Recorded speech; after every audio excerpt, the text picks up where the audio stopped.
Hi, I'm Dr. Johnny. Thanks for joining me for Raji's Quick Clip. We're talking lip lumps after filler. A lot of people ask these.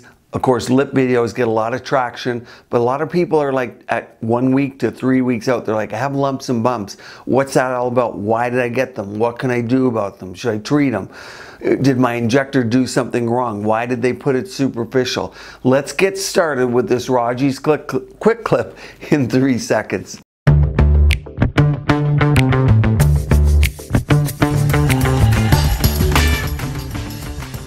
Okay, so injections in the lips are popular because it doesn't take a lot of product per se, maybe a vial or two. You see a result after, and lips are sexy. Lips can balance a face. They can help balance a chin, the cheeks, the eyes, and it's a lot of times it's a gateway of fillers to get other things done. Interesting part is it's one of the most technical injections a lot of people do, and it's probably the number 1 or 2, 3 at most call back to the clinic of problems. I'm not quite happy with it. I'm not right seeing the results. When I smile, it doesn't look well. My husband, boyfriend, girlfriend, partner doesn't like the look, or noticed I had something done. I didn't want anyone to know I had anything done, and they found out I had my lips done, or my friend group. So lips are, while they're really commonly done, while everyone wants them done, they're very specific. And one of the reasons is it's the mouth. And when people talk, they're looking at 2 main areas, the eyes and the lips, mouth, and teeth. That might be more than 2 main zones.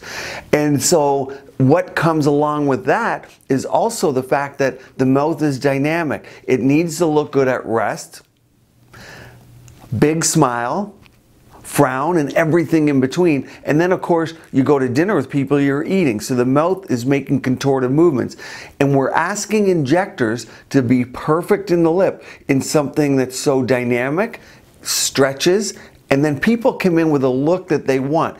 I want to look like Kylie Jenner. I want Kylie Jenner's lips. I did a whole video on her lips and the transformation of her mouth and lips, chin, and nose, so you can watch that one. But they think that lip that they see there can be created on just about any face. And I have a video on thin lips. You can watch that. Can you take thin lips and make them big? So it's there's a lot to this, but when you get lumps and bumps, which is what we're talking about today, what do we do about that? Why are they there? There's a number of reasons, and I'm going to give you a video of how to fix these and what to do at the very end, and that's kind of your homework from this Raji's Quick Clip, is to watch that video. But there's many reasons. One is, I just mentioned the lip is dynamic. It's basically a muscle. Mucous membrane, tiny bit of fat, and then it's muscle. So moving can make the filler migrate, move together. Different fillers have different G primes, ability to draw water in.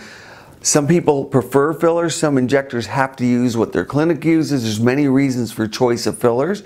Not everyone can use what they want. And then people come in and ask, I want this filler. I saw it advertised on TV. And the injector might be like, well, that's not that great, but I'll do it for you. So the choice of product can lead to lumps or bumps. The migration, it could be placed too superficial, or it could migrate superficial. And again, the type of filler might lend itself to, it's something that needs to be injected superficial. Something new like Restylane Kiss, say, integrates nicely with the tissue over time. And we know that from Define and Refine, which also integrates, and Kiss is part of that same family. And then you have the softer, more what they would call elegant products, mainly of some of the Juvederm family, and some of those will draw water in and some don't. So many fillers on the market. If you go to Europe, there's hundreds of fillers in different countries. So that plays a role. So what do you do if you get one of these lumps or bumps? Well, first of all, the most important thing is to contact your provider. Make sure there's nothing emergent about it. It shouldn't be a painful bump.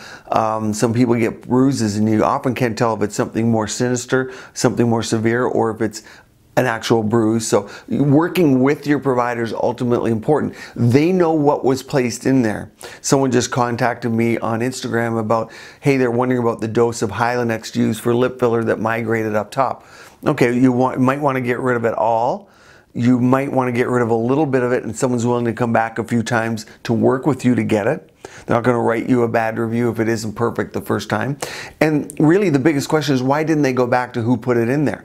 The reason is you don't know as a provider what was placed in there by the other provider. And a lot of people, if they're looking for price point fillers, might be getting Silicone, for instance, is permanent. It's very cheap. PMMA, very cheap in other countries. Might be something permanent that doesn't dissolve, and then you might introduce bacteria, you get biofilm, granuloma, and everything else. There's a lot of stuff here. It's not as simple as it seems. So dissolving bumps or lumps can happen. You can massage them, vibrating toothbrush, but watch my video on what to do about them. Most important is what your provider's saying, and you should go to a trusted provider. And just because they did it perfectly 3 or 4 times before doesn't mean it's going to be perfect the 5th and 6th time. It's the human body. We're differing all the time. Our response to things, the inflammation we build up is different based on how our body's doing, and new products are coming out all the time. And people might go home and they're very dynamic and moving, and the filler is more apt to move or migrate. Whereas last time they got it and it was during study week and all they did was study, they didn't move their mouth. And it was perfect. So much goes into it, and there's so many reasons. Hope that gives you some insight into what we think as injectors when someone comes in for lumps or bumps. It's a quick clip. I could go on for 20 more minutes. I want to keep it short. I have other videos on lumps and bumps and lips. Did you ever have them? What did you do about it? Do you like your lip fillers? Subscribe here. Stay tuned. Keep your skin and body beautiful, healthy, and vibrant.